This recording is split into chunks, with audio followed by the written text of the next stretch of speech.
안녕하세요. 백형진 선생님이에요. 5번째 공부를 시작할 거예요.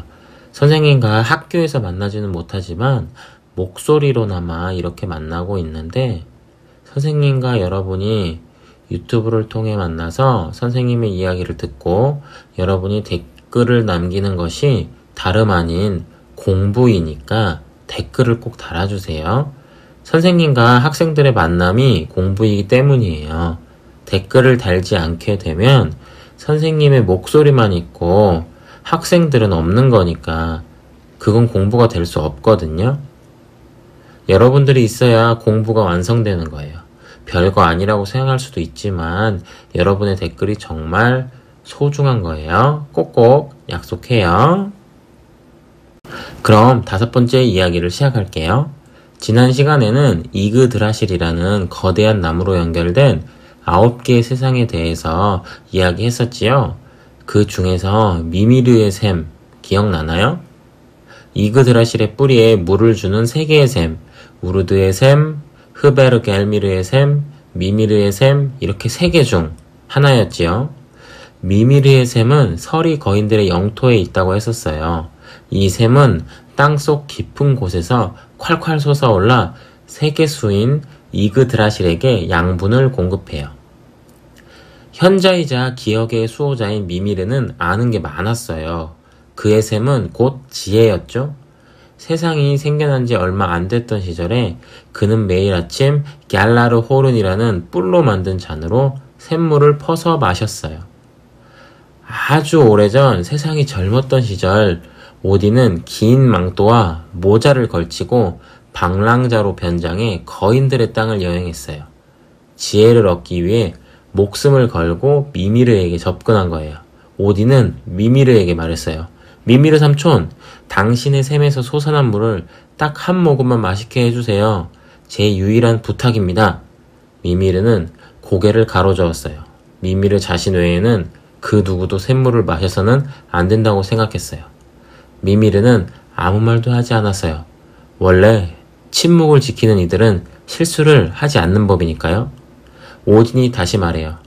저는 당신의 조카입니다. 제 어머니 베스텔라가 바로 당신 누나이지 않습니까? 그것만으로는 안 된다. 미미르가 말해요. 한 모금만요. 당신 샘의 물을 딱 한 모금만 마시면 전 지혜로워질 수 있습니다. 어떤 대가를 원하시는지 말씀해 보세요. 내가 원하는 대가는 너의 눈이다. 미미르가 말했어요. 네 눈을 연못에 넣어라. 오딘은 농담이냐고 되묻지 않았어요.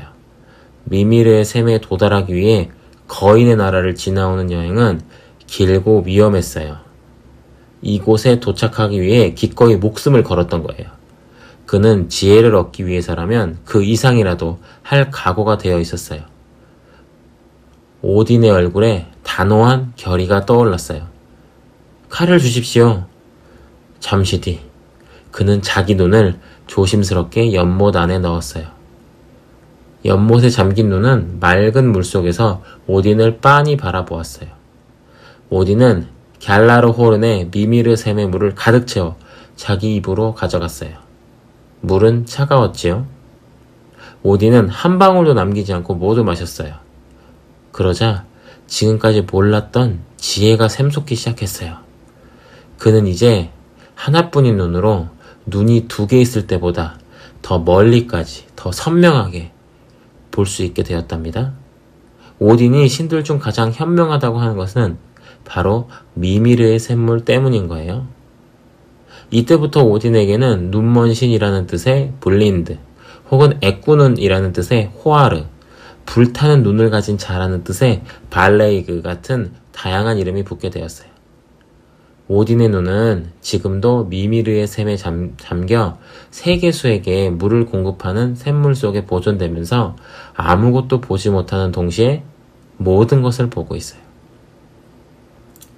북유럽의 신들은 자신들의 왕 오딘의 통치 아래 한동안 평화롭게 살다가 시간이 흘러 신들의 수가 점점 많아지자 싸움이 잦아지더니 급기야 에시르 신족과 바니르 신족 사이에 전쟁이 일어났어요.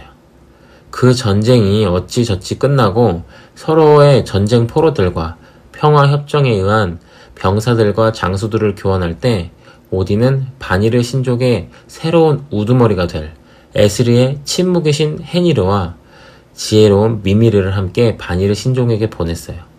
전쟁으로 많은 것을 잃은 바니르 신족을 달래고 에시르 신족과 바니르 신족의 평화를 원했기 때문이에요. 실제로 친묵의 신 헤니르는 키가 크고 잘생겨서 왕과 같은 풍모를 하고 있었기에 바니르 신족은 헤니르가 자신들의 지도자가 되기를 바라기까지 했지요. 근데 문제가 있었어요. 헤니르는 지혜로운 미미르가 곁에서 조언을 해줄 때는 왕처럼 말하면서 언제나 현명한 결정을 내렸지만 미미르가 곁에 없을 때는 어떤 결정도 내리지 못하고 미숙했지요. 바니르 신족은 헤니르의 이런 모습을 보고 자신들이 헤니르에게 큰 희망을 걸었다는 것 때문에 자존심에 큰 상처를 입고 진절머리가 나서 에시르 신족에게 복수를 감행하기로 했어요. 하지만 복수의 대상은 헤니르가 아니라 미미르였어요. 그들은 미미르의 머리를 잘라 오딘에게 보냈지요. 오딘은 자신이 가장 아끼던 현자 미미르가 죽은 것을 보고 한참을 오열하긴 했지만 화를 내지는 않았어요. 진심으로 두 신족 간의 평화를 원했기 때문이지요. 오딘은 미미르의 머리가 썩지 않도록 약초들을 문질러 바른 뒤 미미르의 지식이 사라지지 않기를 염원하며 마법의 주문을 배웠고 미미르의 머리에 생명을 불어넣었어요. 곧 미미르가 눈을 뜨고 오딘에게 말을 하기 시작했죠. 오딘이 필요할 때마다 해주는 미미르의 조언은 그가 살아있을 때 늘 그랬던 것처럼 여전히 훌륭했어요. 오딘은 미미르의 머리를 세계수 아래에 있는 샘으로 다시 가져가서 미래와 과거의 지식이 출렁이는 물속 자신의 눈 옆에 미미르의 머리를 놓았답니다. 오딘이 통 큰 마음을 보이자 바니르 신족도 그것을 진심 어린 화해의 신호로 받아들이고 에시르 신족에게 더 이상 불만을 표출하지 않았다고 해요. 오늘의 이야기는 여기까지예요. 댓글은 간단하게 달아도 괜찮아요. 선생님의 이야기에 귀 기울이고 있다는 표시이니까요.